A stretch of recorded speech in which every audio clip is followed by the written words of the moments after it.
Hey, what's up, Tally Hall fans? This is Initials NG, and I'm here with the one and only Venus. We are recording the Ghost and Molly McGee panel because Rob Cantor is apparently here. So yeah, enjoy the show.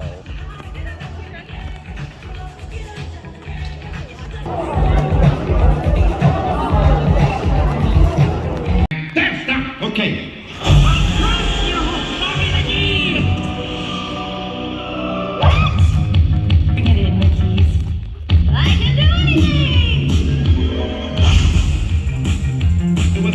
Take it back.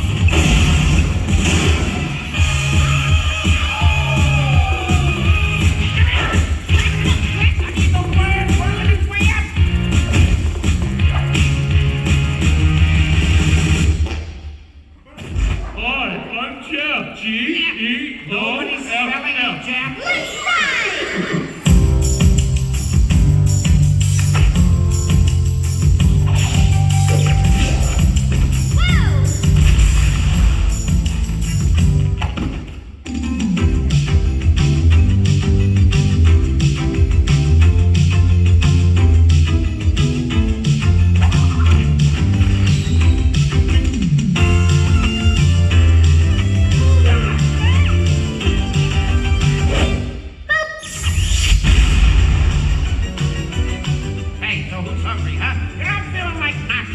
With extra cheese. The Ghost and Molly McGee. Whoa!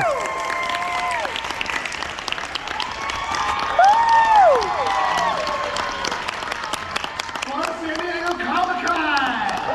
Yeah! We're so happy to invite you guys all to the Ghost and Molly McGee fan and amplification panel. Before we get started, we do want to share a never-before-seen rough draft, what we call an animatic, for a new theme song takeover, or sorry, a broken karaoke we are doing called I Just Want to Eat Bread, which is a cover from the new Zombies 3 song Exceptionally Zed. So an animatic is a rough work in progress, not final animation, a little rough around the edges, but this is going to be a really, really fun thing for you guys to check out. It'll be launching on August 20th on the Disney Channel YouTube page, and was boarded by the show's own Steve Hurd, who worked on both seasons 1 and 2. We love when our talent on the show gets to work on these shorts with our multi-platform lead. It's awesome. So let's take a look at that before we dive in. Hey, Scratch. I made too much salad for lunch. You want some? Nah, I'm good, Bob. I'm back to doing broken karaoke. Aw, not even one bite. Honey, I'm perfectly satiated. Here comes the bell pepper plate. It's nice to make a salad, but it's kind of highfalutin. I'd rather single ballot on how much I love gluten. Oh, come on, Scratch. Just give it a try. I'd rather have a loaf of this marble naan. I really need a pita or some garlic naan. Toast with the stove, sticker, go on and on. Classic matcha, stuffing down muffins, focaccia, I got Oh, ya. Scratch, have a taste of the spring mix. Maybe after these breadsticks. Here's a fresh on my pickle. I prefer pumpernickel. I just want to eat bread. Pass me butter to spread. You know I don't need to worry about my cholesterol, 'cause I'm dead. Or just even know. About a sweet potato. No, I would rather turn flour into fresh sourdough instead. 'Cause I just want to eat bread. Molly, can't you see that I crave a crunch of a warm, yummy French baguette for lunch? I must admit, you're quite passionate, so I guess you should eat this. I should eat this. Should I eat this? You should eat this. I should eat this. Sweet baby cornbread, that is delicious. We just want to eat bread, so we're feeling well fed. Sorry if we just got this bucket so catchy stuck in your head. We're just dreaming of dough. Pretzels that make us go whoa. Ciabatta and challah and carrot tortillas and bagels for yours but that's it. We just want to eat bread. Are you sure you don't want some salad? It's that You can put bread on salad? You're a genius. Incredible, incredible. Well, we know what you're all here for. start, let's bring up our panelists and get this guy cooking. Yeah. Creators and executive producers Phil Motz and Bob Roth. Executive producer Steve Loader. Musical savant Rob Cantor. Yeah! Let's go! Daryl McGee, Michaela Dietz. And you know him, GEOFF Jeff, Eric Edelstein. All right, guys. Well, welcome. We're here. We're at San Diego Comic-Con. How you guys feeling? Amazing. Hello, everyone. Let's go. Delighted you are here. Yeah, we've been blown away by the fan reaction to season 1. And this fan amplification panel is our way of saying thank you to all of you guys. Absolutely, absolutely. So some of our cast could not be here today, but they wanted to send a little amplification to you, special.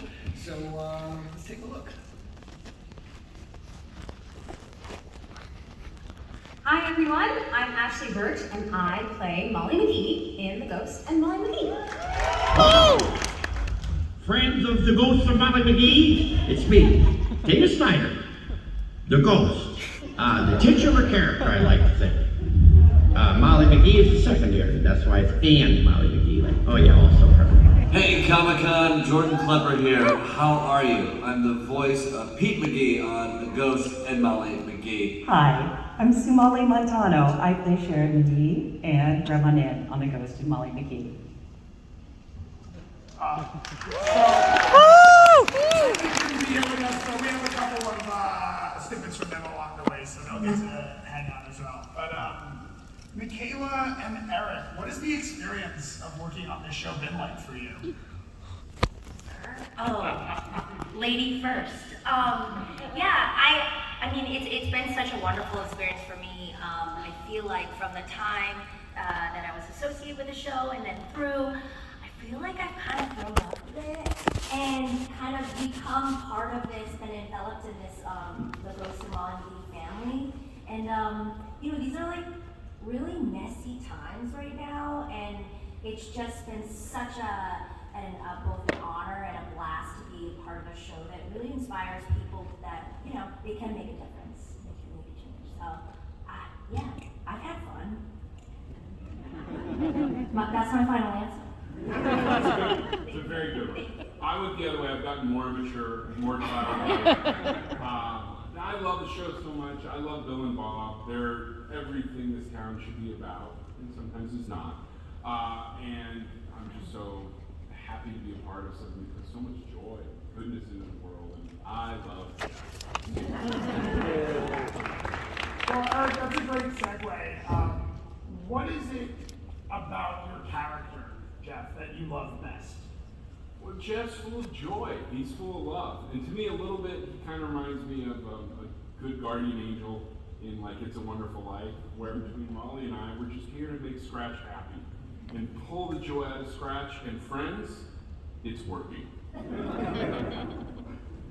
What about you, Michaela? How have you liked Daryl? What's your favorite part of playing Daryl? Well, there's gotta be balance, right? So, I mean, I've never been so into pyrotechnics, I guess, as I am now. I feel like I've learned a lot from Daryl. He's a resourceful, crafty dude. Like, what's not to love? That's absolutely true. I think we have some models of Daryl to show you. What I love about the model of Daryl, Daryl, is you can do anything to you.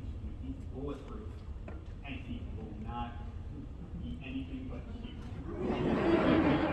And I love it,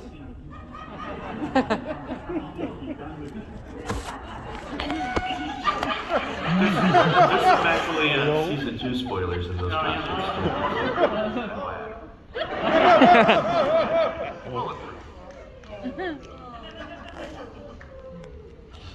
Well, obviously we all know that this show is full of incredible music and, so many great hit after hit after hit. Steve, can you talk a little bit about the role of music in the show and your relationship with Rob? Oh, absolutely. Yeah.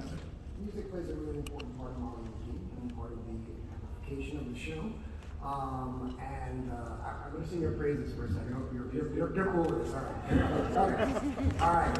I've known Rob Cantor for a really long time.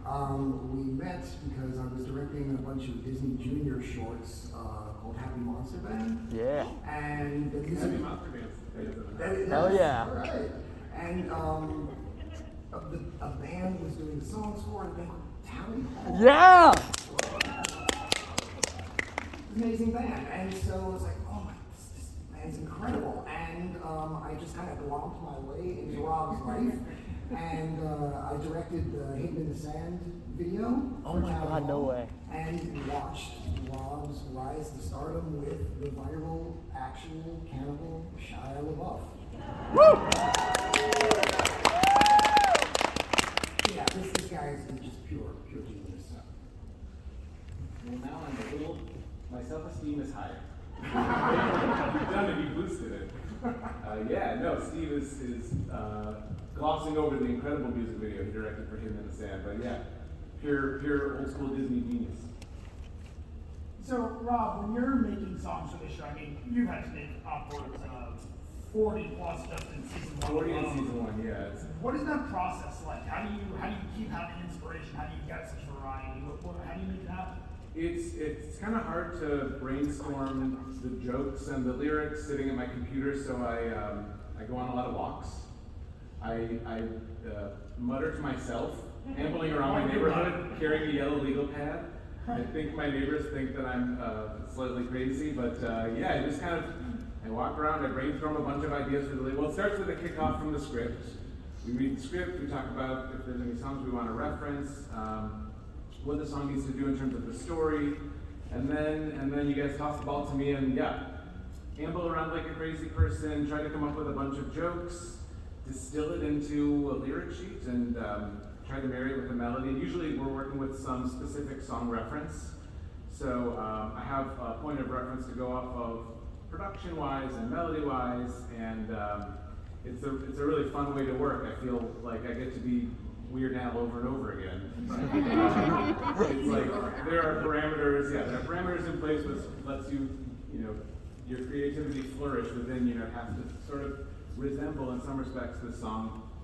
And then I put together a rough sort of piano and voice demo. I send it to Bill and Bob, and gosh, to their credit, I've never worked with a team of people who have been so like open and positive and just like, I think I could count on one hand the number of times I pitched a joke and you were like, this is not going to pass S&P. That's really the only reason you denied a joke, because it was completely inappropriate and S&P would never sign up on it. But yeah, you guys have been, I send you a song and you say, go forth, it's produce the best it. email to receive. Oh, here's a new song from Rob, fantastic, drop everything. We're going to listen to this. It makes me so happy to get your response, and you guys are incredibly positive and supportive about it, and then I produce the track. And we now through choosing, we've tried to stump you. You just keep hitting us with one great song after another, and 1,000 different. The genre jumping is a very fun challenge for the show, and like I said, there's usually some specific reference that we're working with. So for me, it's like a deep dive into who produced. She worked hard for the money, and what drum machine did he use, and what. So I love the research it requires, and I try to faithfully do justice to the songs that we're aping, and it's so much fun. One for us too. So, Rob, I think we have a clip of one of your songs. Can you give us a little context before we take a look at this? Is this the song entitled My Dear Doreen? This is. Okay. Well, this is a strange example because we just threw this in because it got cut from. Well, the assignment was. Got trimmed down. It got trimmed down, yeah. In fairness, the assignment was write a 3-second a cappella group clip for an audition montage at the beginning of one of the earlier episodes. This is from getting the band show back together. The greatest concert ever. Greatest concert ever, excuse me. And so Scratch and Molly are auditioning vocal acts, and we wanted just like a 2 seconds of a cappella group, and then Scratch would say, next. Well, I sat down to write it and accidentally wrote a full ode to organ harvesting. You get a taste of it from what's in the episode, but we're going to play for you as a special treat the full 30 seconds. Oh my God, Kelly Hall. Never before seen. My dear Doreen, my dear Doreen, she stole my spleen, my only spleen. I woke in a bathtub full of ice in New Orleans.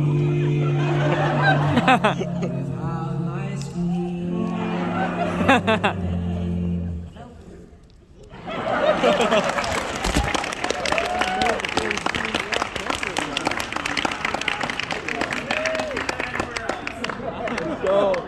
Just uploaded. For the internet. If you have the internet, you might see it now. Did you start with Doreen or Spleen? I think I had the idea to have it be about a spleen removal, unintentional spleen removal, and then it seemed like the right name to choose. Not so many ways. I'm glad Yeah, you gone the right. Yeah. Eileen would have probably been maybe better. You know what? Can we get a take? Oh, you don't need your spleen at all. This is a day when you're just like, I can't believe this is my job. Strange feeling. So, for everyone on the panel, what are some of your favorite songs of the show? Bill Bob? Oh my goodness. Pick between your children. Well, yeah, that was impossible. But I will say that one of the ones, it was Libby's song from the talent show, which is actually a spoken beat poem. But with the refrain of "you can be scared, but you still gotta try," that really impacted me. I played it with my wife. She got all teary-eyed, and I was like, "All right, we got a really good thing here." Boy, tough. I'm going to say today, digging for a living, but tomorrow I'm going to change my mind. And actually, my favorite song you haven't heard yet is from season 2, and I took a 2-hour drive out to Big Bear one time to meet my family, and I listened to this song on repeat the entire drive. I think for me it's Lose Lose, which is a really beautiful song that was undercut by scratches like "Better Her Than Me." You know, I think it was fantastic. And it's tied with the GOAT song, so sorry Dave. I'm shouting out the GOAT episode again. And we have some of our crew here, David Yeah. and Britta, and any other.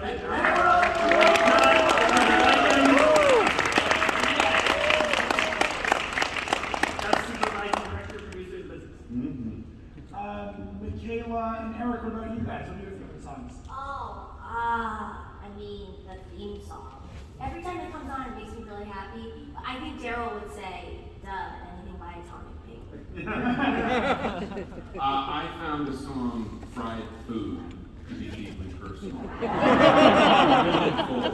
For me, and I just want to thank you for bringing this into the world.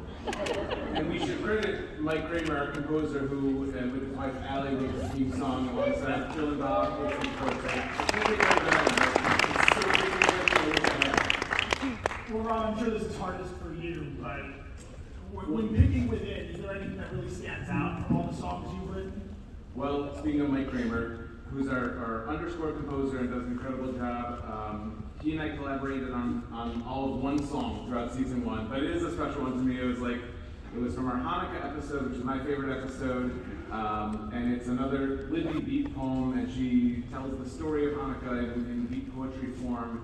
And yeah, I recorded it initially as like just an acapella thing and pitched it to you guys. Like, we like it, but what about the music, basically?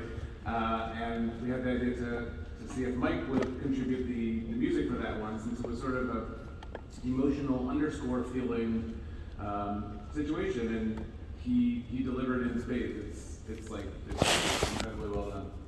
Well, I think we have a clip from that song. We can take a look.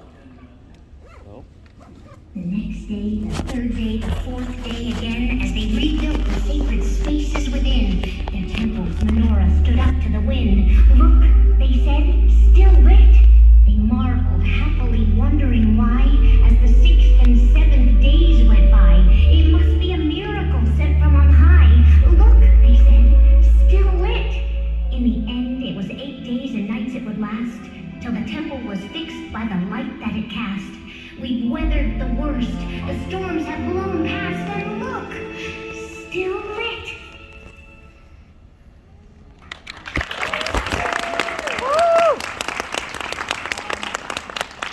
And as we said, there are a number of our wonderful talent that couldn't participate today, so we asked them the same question of what were their favorite songs throughout the season. So let's take a look at what they had to say.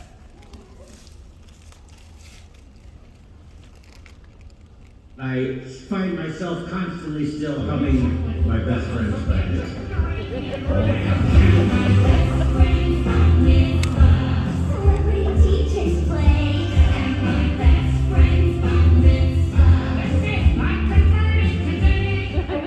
The song Make You Make Up. It's so catchy, it was stuck in my head for weeks, and I really like it. Gonna make you make up, and I'm not gonna drop it. It's basic first aid, right across the road. This fight is a pinball, it's easy to pop it. Gonna make you make up, I'll get your hearts back in tune. So from Sharon's point of view, gigging for a living is awesome.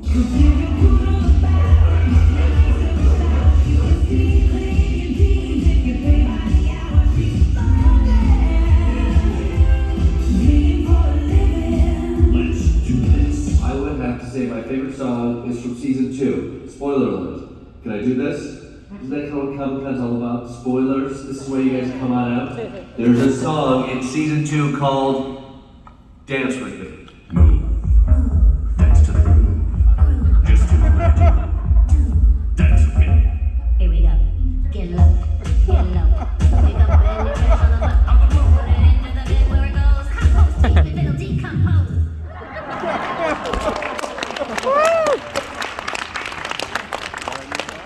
The funny thing is, when we conceived the show, we didn't imagine music being that big a part of it.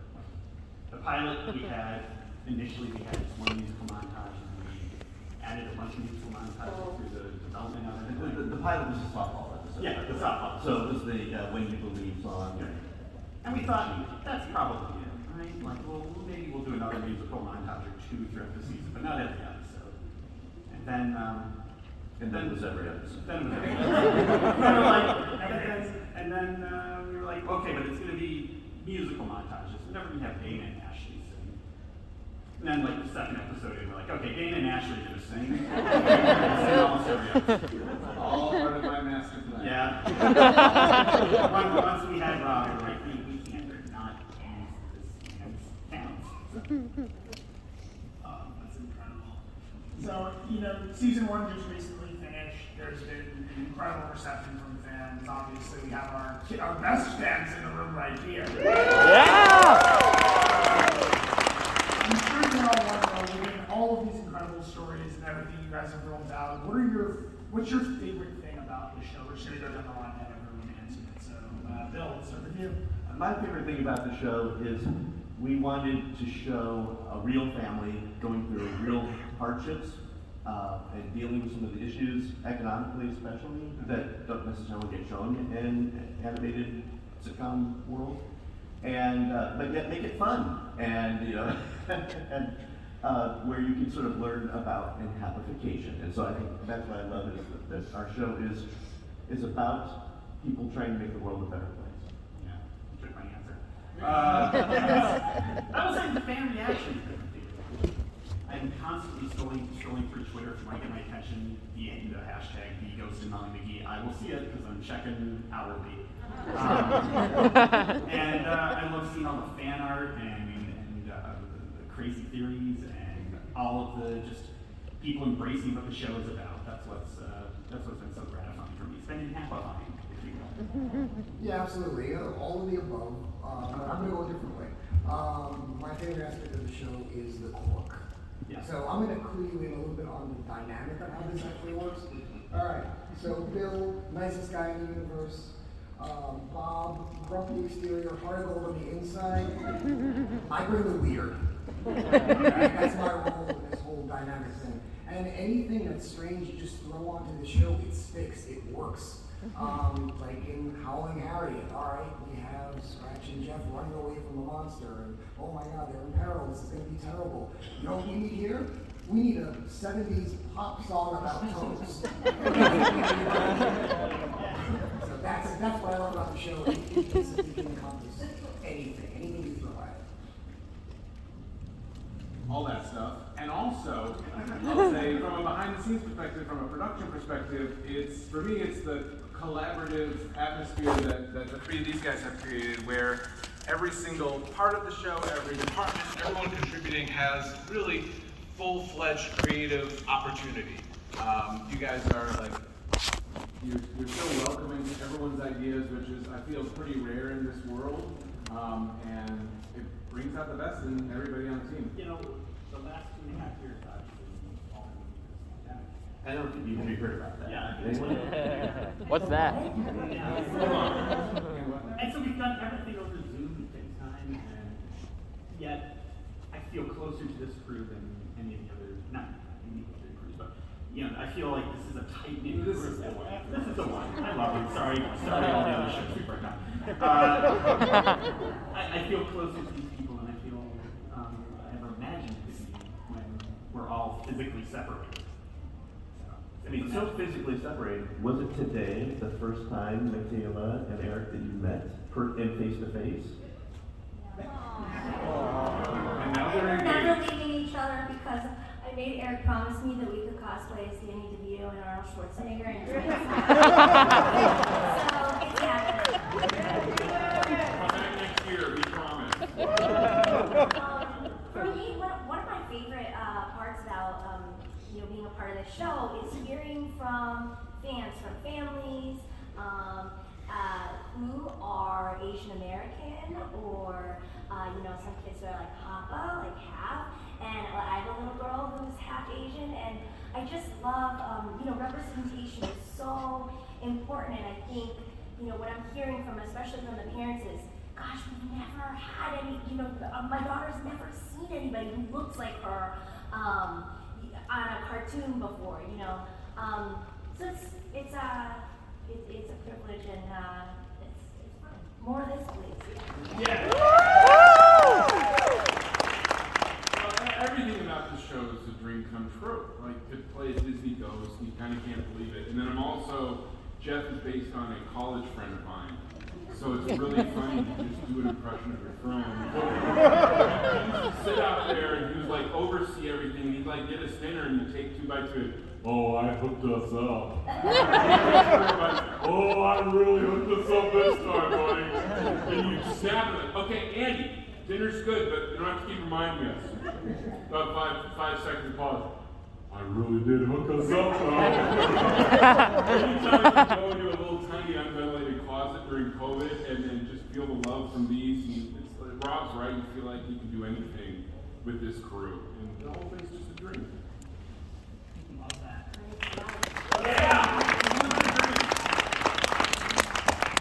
Well, of course, we asked those that couldn't be with us today what their favorite parts of the show are, so let's take a look at their answers were. What I like best about the Ghost and Molly McGee is that it's so much about embracing difference and celebrating that difference. Meeting people and ghosts and creatures that are different from you, and instead of being scared or suspicious, being curious and interested in them. The writing, the music, the colors, the art, the design, and especially the heart behind the show. I love that it has hearts. I love the relationships. It's a show about family. And beyond that, it's also a show about the struggle to get by. It's a show that deals with real relationships and real problems that families have and friendships, and it just makes you feel all the feels. That's what I love about it. I love it because it has everything. It has so much heart, but it also has so much fart. There are gross jokes and silly and funny, but at the core, it is about two people who love each other.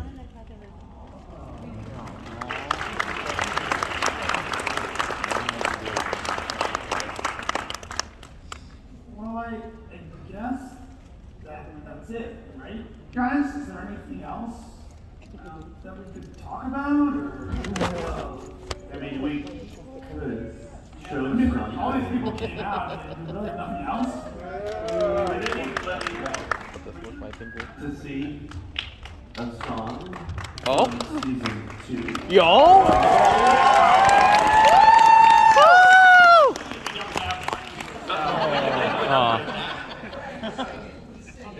Rob, sing it.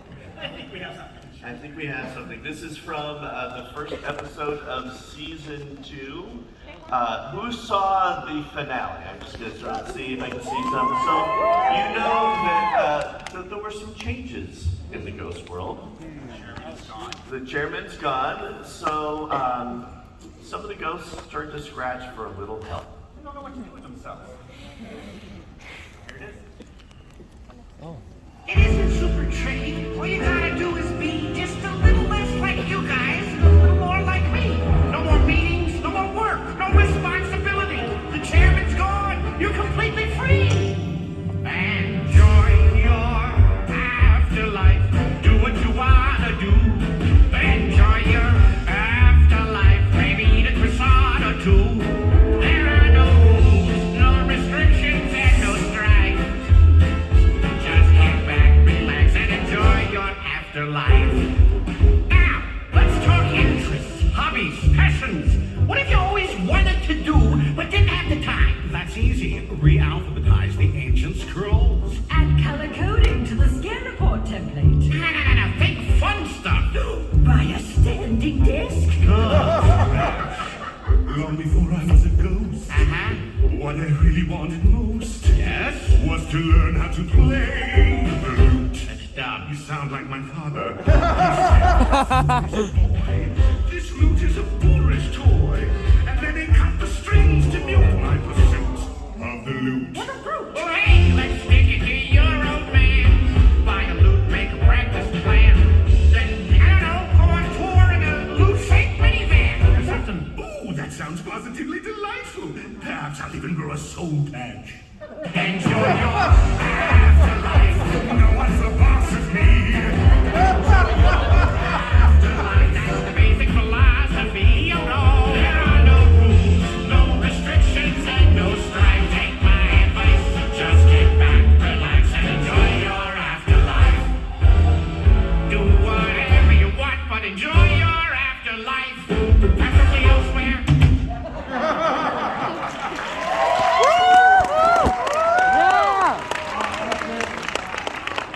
One of my favorite things about that is in the lyrics, you hear one of the ghosts yell out, "Yo-yo," or the die once.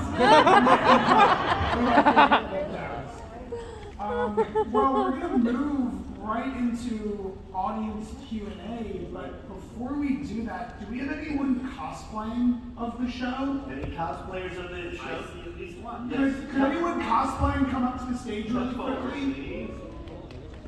Give a little encouragement, guys.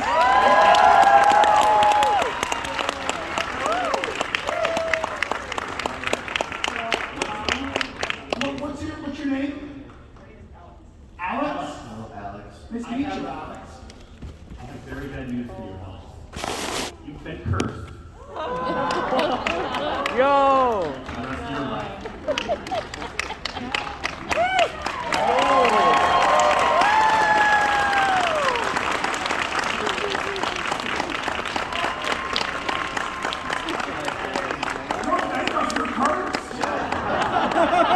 We're sorry. That's so awesome. Yeah, love the costume. Love that. I guess we're going to do some proper Q&A, so yeah, come on up to the mic and we'll answer all your questions and perhaps have a surprise or two all the way there. Give it like a, no, do not already. Go, no, be like a minute. You want me to come over for you? No, Hello. Hello. Hi, everybody. I do have a question.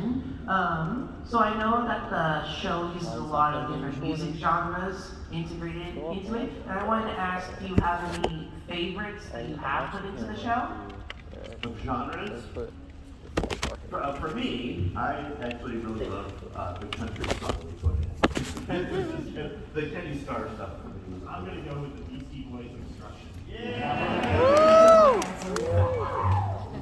That's a hard choice for me. The one that sticks out in my mind is No More Distractions, which I'm blanking on the... Well, yeah. Oh, no,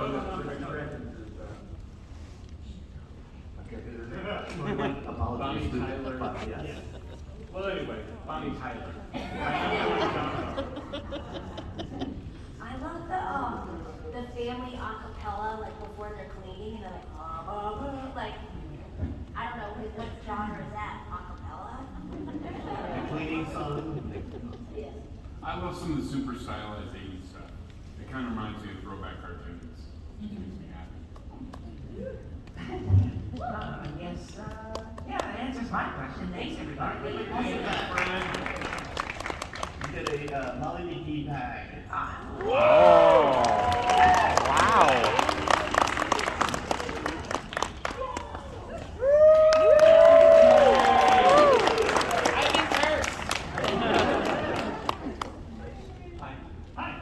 Thank you so much for being here. Oh, thank you. So there's a lot of young fans in the audience, and they're gonna see this cartoon, and it's gonna inspire them to be animators one day, and parents are gonna spend thousands of dollars taking their kids to go to high school, and then they're gonna graduate only to learn that animation is outsourced to Canada, and only if you're Canadian, you can work on a show, and this is like 90% of like the animation industry with cartoons on TV. What do you think about that contradiction? It's been this way before we got into business. Yeah. We've been 30 years. 30 years in this business. I mean, I will say that, we have all the pre-production is done in-house, so all our storyboard design. And it's not true that all the animation is done. We do have technical directors who do a lot of the reanimate. So, for example, a good example of that is the flow of failed phantoms, which is harder to say out loud than I think. That swirl is created by our visual artists in-house. So, which is actually kind of funny because when the flow is destroyed at the end, and you see that background, that's how we've been looking at the shots the whole time until just before we can deliver. So, but yeah, I think that is, it's an interesting quandary, right? But I think we're trying to have as many domestic jobs as we can, and also facing other realities too. So, yeah. Thank you so much. Wait. You have to be cursed.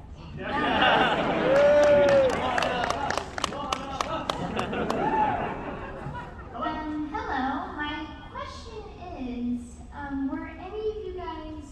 are there any plans or thoughts about a Ghost and Molly McGee movie? I mean, we'd love to do that someday. The show has to be popular. So you gotta tell all we're all here.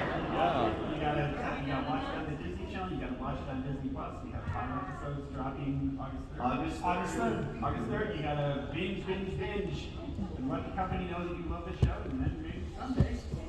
But we'd love to make one. Yeah.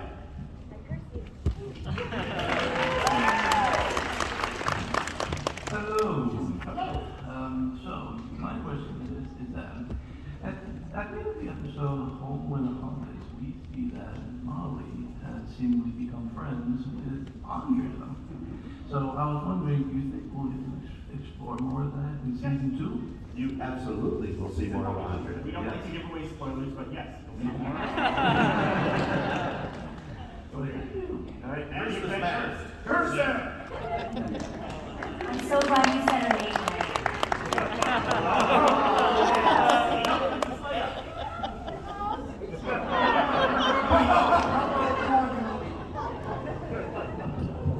I love your costume. Can relate. So, what's your favorite character that you didn't voice? Michaela, you want to take this one? What's my favorite character to voice in the show? Oh, that I don't voice. Oh, I was like, well, my favorite character to voice in this show is Daryl. Oh, that I don't voice. Oh, I mean, I love the mayor. Patton Oswalt is a genius, and yeah, that's my answer. Eric, what about you? My favorite character is very easily Daryl. I'm kind of surprised you didn't say Jack. Sitting right You want to redo? Okay. If I may amend my answer, obviously my favorite character that I don't voice is Jack. Eric is such a genius. Like he would sneeze and it would just be like, wow, that's brilliant.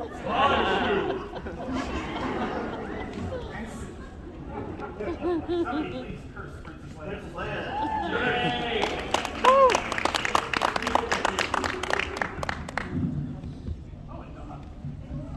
Does the dog have a question? Well, we both do. I was wondering if there would be an art book one day available to the Is there anyone from Disney franchise here? An art book? An art book? Let's do it. I would really love that. And not just for available to everyone. That's what we would love. Yeah. We would love that too. We have 4 or 5 drawings we can put in. So, I think that's, It's so beautiful. The background is so cool. yeah, it's just gorgeous. And I showed the Hanukkah episode to my family. It was really moving. Thank you for doing Thank you for saying so.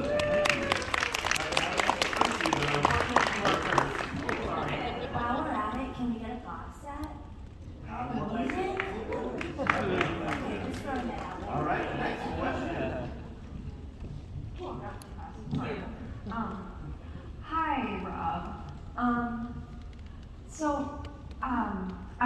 First of all, I'm a really big fan of you, all of your music and stuff. I've been a fan since I was a sophomore. And my question was that I wanted to ask, have there been little tidbits or any sort of pieces of inspiration that you've taken from, say, Tally Hall, perchance? I guess all of it, in a sense, is my life experience, and I draw on everything I've seen and heard and done, and the collaborations there. So yeah, for sure, definitely on subconscious levels, and I'm sure we talked about it a little bit on a more conscious level. So yeah, I would probably have a hard time pointing to specific things, but I'm positive it's there. Do you know he has a song called Ghost on an album? I have a frequent repeat. So. Not a trampoline available now. I'm banking. Thank you. All right, you're cursed. Curse her. You heard it here first, folks.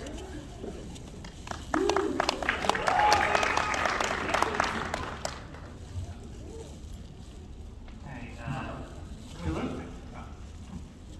I'm a huge fan of the show, and I have a question regarding voice acting. Are there any tips on getting into it or whatnot?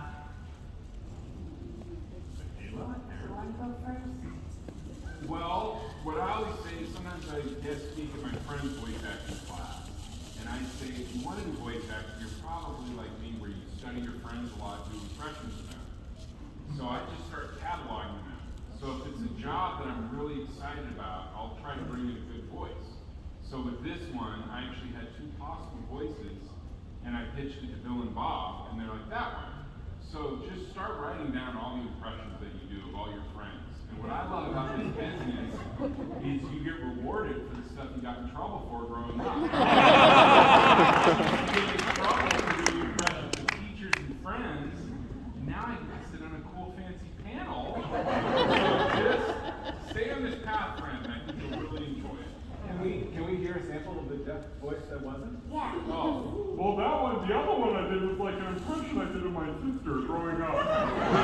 She didn't like it, I'll admit now she doesn't sound like it, but when you're kids, you're kids. When you see one, they get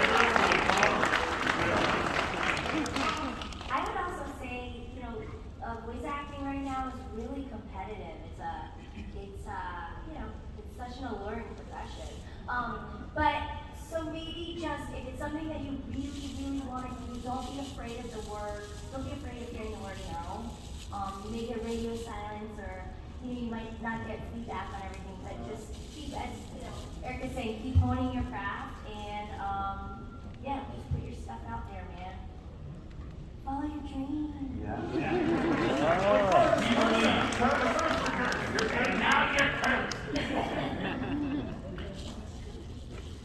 All right, we have another question. Yay! Hi! Hello! Wow! Are there going to characters introduced in season 2? Yes, there will be. In fact, right off the bat, you will meet some new interesting people in season 2. Yes, spoilers, so I can't say much. What's your favorite episode? Ooh, wow, that's a tough one. I will say Out of House and Home, and Home is Where the Haunt Is. I just love those ones. They're a little bit sad at times and then very joyful. That makes me happy. I love the way the finale came together. I love the moment when Molly puts the chairman on the nose and destroys him with kindness. I love that. Go your own way. I said it earlier, I love the Hanukkah episode. It's the playing with the format is great, and I love when the show is not afraid to have a section that isn't funny at all. It's really gut-wrenching and great perspective. Anytime you have to break into prison. I love the Abraham Lincoln episode a lot, but my absolute favorite was the finale because you got to see Jeff really step up, and you ever get to see Jeff with nunchucks, friends? It happened, and it was beautiful. Right. These two are hurt. He's got a friend now. Right. How we do that? All right, here we go. Thank you for trying. Hey. I was wondering, how are you guys able to kind of maintain like a show with so much positivity, especially since the last few years have been, we'll say, tough times. How are you guys able to maintain that? Also, I know that the production was probably affected too by the last one. Right. Oh, for sure. Honestly, I think working on a show like this kept us sane over these last 2 years. Yeah. If we were working on something that was dark and grim and full of blood and chaos and horrific characters, I don't know how I do it. But to get up every morning, sit down at my computer, have Bill on FaceTime right here, and just focus on something positive, I think really helped us, and I think every entire group. And FaceTime's a negative, though. Yeah. So what I'll tell you too, there was one day in particular that sticks in my mind. We, of course, pivoted to work from home, and then while away, our offices were being relocated from one building to another building, and I had to go in and pack up my office and get that all ready for the move. And I had to get finished with that part to get to our very first mix that we were doing, the very first episode. And that was January 6th. And so I'm trying to pack up my office and my watch is blowing up on that day. And it was such an amazing contrast, but it made me even that much more sure that what we were doing was an important thing in the world. Yeah, when we started, we knew the world needed positivity. Just not how bad. Yeah, how bad it was going to be. Yeah. So, perfect timing for the show. Can we curse this thing? Oh, we can. All right. Thank you. Oh, nice. Hello. I'll ask Porter. So you mentioned the J. Abraham Lincoln episode. What other historic ghosts would you like to bring into the show? Well, there's a few that you do see already. Amelia Earhart comes to mind.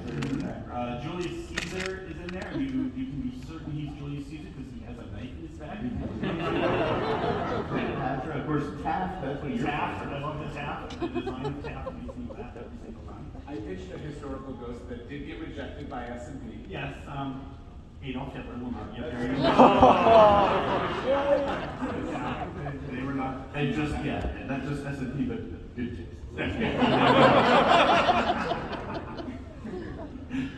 All right, young lady, you're cursed. You're cursed, unfortunately. Natal is cursed. Sorry, Natal.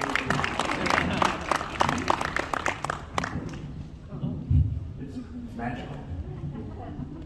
I'm the father of a future animator. She's the one right there that the stunt double for Anne Bungchoin. She got her own question. All right. My question is for Rob. Are we, or whoever can answer, are we gonna see a reunion of Tally Hall on the show? On this show? That would be incredible. It's not, it hasn't been, well, Not in the cards at the moment. it's not in the cards at the moment, but yeah, that would be exciting. Yeah, we listen to Tally Hall every day on the way to school. Oh, amazing. I'm so glad to hear that. Yeah, and guys like us are cool in college. Thank you. Wait, of course not, man.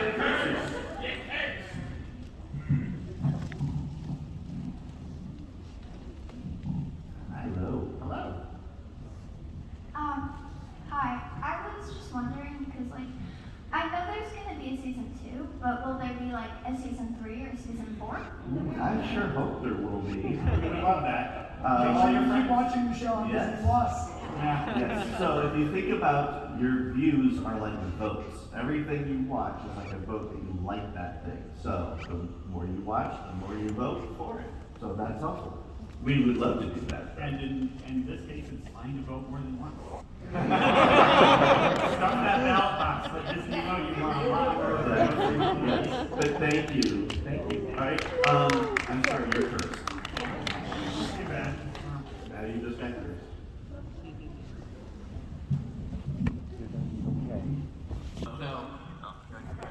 It's movable, it's crazy. So, I have a question for you, Rob. So, will you be doing it, like, will you be singing any of the songs in the show, and can you please sing, like, Pingry? Oh wow, Pingry you mean? Yeah, I That also got sounds complete cool. demos over there, so. I am very lucky enough to sing several of the songs in the show. I don't know if I'm trying to think off the top of my head. Well, you are Kenny Starr's singing voice. I'm Kenny Starr's singing voice. I didn't know that. Anytime you see an off-screen vocal that's male, it's me. That's awesome. Anytime you hear a female off-screen vocal, it's an incredibly talented singer named Erica May, who's also essentially a part of our music band. Give him the tea. I also have a... Sure, I'd be happy to. I think we have time for one more question. All right, one more question, but before that question, can we just curse this line? Yeah, just curse this Can we line. just curse the line? Oh. Wow. We're all cursed. And make sure the Squisher person also gets cursed here. There we So, go. out of curiosity, is the chairman going to come back? Like, somehow? Yeah, Brute's pretty good. I don't know. Yeah, the curse. Keeping this guy. Don't worry, I recorded the TV. I like that. All right. Josh, Bob, you're off the spoiler today. Yes. Do we have time for one more? We have one more. One more question. We cursed everyone though, right? Yeah. And we cursed? Everyone's All right. cursed. All right, then come forward. As long as we spread a little misery, we're all set. I'm so happy. Yeah, are there any storylines you guys wanted to do, but Disney told you there was no way? Have I ever said no to you guys? No. Actually, There was one you said, maybe not now. yeah. So we punted it. And that was really just a matter of there was a character that we wanted to kill off. And we decided that would be a bad idea at this point. So we moved that on. But I want to say, Disney and Doug in particular have been very supportive through the entire process. By the way, Vice President Doug.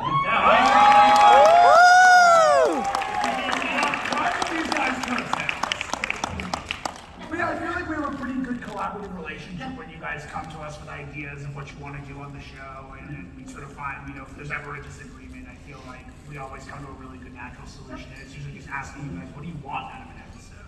Yeah. I feel like you guys naturally. We're all rowing in the same direction. We want to make a show that's about positivity. Disney wants a show that's about positivity. So it works. If anything, you keep calling us to go deeper and even go further, and I think that's great. So. Well, thank you all for coming. On screen, if we can pull up, you all should have received a ticket. Oh yeah. Yeah. That ticket is for this poster. There should be a redemption center where you can all get a copy of this poster. And make sure to check out The Ghost and Molly McGee on Disney Plus. All the episodes will be available on 8/3. Right now, I think there were 15 up. So make sure to watch that on Disney Plus and Disney Channel. And don't forget that Ghost Karaoke, I Just Want to Eat Bread, will be dropping on Disney Channel, Disney Now, and Disney YouTube around August 20th. Thank you guys all. Thank you.